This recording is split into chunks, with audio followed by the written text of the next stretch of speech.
Hello, this is Seze and welcome to my channel, Sezcurity. I have a background in cybersecurity. I actually just completed my master's and I also hold the Computer Security Plus, the Cisco CCNA routing and switching, and the AWS Certified Solutions Architect Associate certifications. So during the course of my cybersecurity training, I have learned to deploy and utilize various tools, services, and platforms. But one thing I think, in my opinion at least, I haven't done so well is documentation. I haven't really documented my learnings, I think, properly.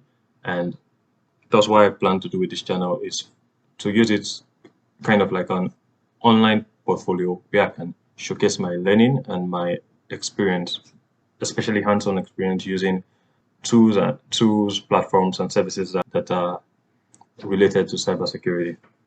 Specifically, I plan to do that by carrying out projects and documenting the step-by-step process of these projects on this channel, as well as the steps I'm going to take to troubleshoot any issues that may arise along the way. The first project I'm going to be carrying out is the cybersecurity home lab project.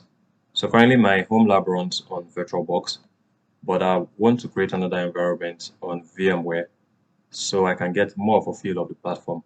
In the next video, I'm going to talk more on the specifics of the project, but yeah, this was just an intro to my channel and what I plan to do with the channel. And if this sounds like something that would be interesting to you, you can follow along with the project and yeah, let's have fun.